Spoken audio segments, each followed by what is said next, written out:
बिस्मिल्लाहिर्रहमानिर्रहीम। अस्सलाम वालेकुम माय यूट्यूब फैमिली। फ़ातिमाज़ किचन में आज हम बनाना सीखेंगे कि किस तरह घर में हम बेहतरीन सा मोटी मिलाई वाला गाढ़ा दही जमा सकते हैं। इसमें कुछ एहतियातों की ज़रूरत होती है जो मैं आपको इस वीडियो में बताऊंगी।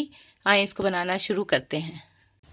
गाढ़ा दही जमाने के लिए हमने 1 किलो दूध ले लिया है। इसको हमने अच्छे से बॉईल कर लिया है। बॉईल करने के बाद इसको 5 से 7 मिनट के लिए अच्छे से और पकाना है ताकि ये थोड़ा सा गाढ़ा हो जाए। इसी तरह से बहुत अच्छा सा मोटी मिलाई वाला दही जमेगा। अब इसको 5 से 7 मिनट के लिए और पका लें। इसको अच्छे से 5 से 7 मिनट मैंने और पका लिया है। एक दूध मैंने फुल उसकी फैट्स के साथ फुल क्रीम के साथ लिया था। ये देखें अच्छे से ये गाढ़ा भी हो गया है। अब हम इससे दही जमाते हैं। दूध अच्छे से गर्म हो गया। इसमें 1 टेबलस्पून हम चीनी डाल देंगे ताकि दही मज़ेदार सी मीठी सी बने। और इसको अच्छे से मिक्स कर लेते हैं और हिला लेते हैं। गरम दूध हो गया। गरम दूध को हम इस कनाली में, इसको हम कनाली भी कहते हैं, कुंडा भी कहते हैं, इसमें शामिल कर देंगे। दूध हमने इसमें शामिल कर दिया। दूध अभी काफ़ी गर्म है। इसको इस तरह से अच्छे से यूँ फेंट लें दूध को।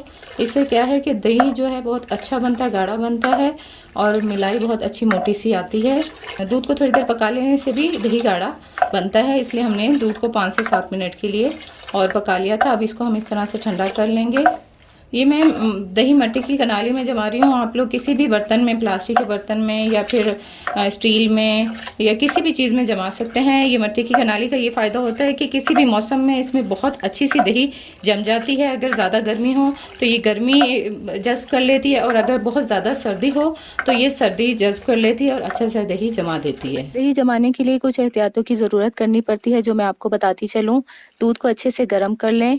इसको मुकम्मल तौर पे ठंडा नहीं करना, इसको थोड़ा सा नीम गर्म ही रहने देना है। आप उंगली डाल के चेक कर सकते हैं। अगर आपकी 5 से 7 मिनट तक उंगली अंदर डिप रह सकती है तो इसका मतलब है ये नॉर्मल टेम्परेचर का दूध हो गया है। अब इसमें हम जाग लगाएंगे। जाग लगाने के लिए ज़्यादा दही का इस्तेमाल ना करें, इससे दही बनकर खट्टी दही बनकर तैयार होती है। थोड़ी सी दही का इस्तेमाल करें और जब दही बनकर तैयार हो जाए तो इसको आधे घंटे के लिए या 15-20 मिनट के लिए फ्रिज में ज़रूर रखें ठंडा होने के लिए। इससे दही बहुत अच्छी सी गाढ़ी जमकर तैयार होती है। ये दही बहुत ही मज़ेदार बनकर तैयार होती है। इसको आप सुबह नाश्ते में, सहरी में, पराठे के साथ खा सकते हैं जो कि बहुत ही मज़ेदार लगती है खाने में। ये देखिए दही में ये झांसी आ गई है। इससे बहुत अच्छी सी मिलाई जमेगी। अब हम इसमें तकरीबन 1 टेबलस्पून दही शामिल कर देंगे। ये देखें 1 टेबलस्पून भी पूरा नहीं, हम ये शामिल करके इस तरह से डाल देंगे और इसको हल्का सा यहाँ पर यूँ मिक्स कर देंगे। दही के जो बैक्टीरियाज होते हैं ये बहुत एक्टिव होते हैं। ये खुद ही से पूरा दूध को दही जमा देंगे। अभी इसको हम ढाँप देते हैं और किसी मोटे कपड़े से इसको अच्छे से कवर कर लेंगे ताकि दही अच्छे से जम जाए। और बाहर मौसम की जो सूरत हाल है, अगर ज़्यादा गर्म है तो तब भी ये जम जाए और ज़्यादा सर्दी है तो तब भी ये इस मौसम का दही पर कोई असर ना हो। इस तरह से इसको अच्छे से ढाँप के हम 2 से 3 घंटे के लिए रख देते हैं। ये देखिए माशाल्लाह से बेहतरीन सा दही बनकर तैयार है। आप देख सकते हैं। ये देखिए कनाली को मैं साइड पे करके भी दिखा देती हूँ आपको। ये बहुत अच्छे से जम गया है।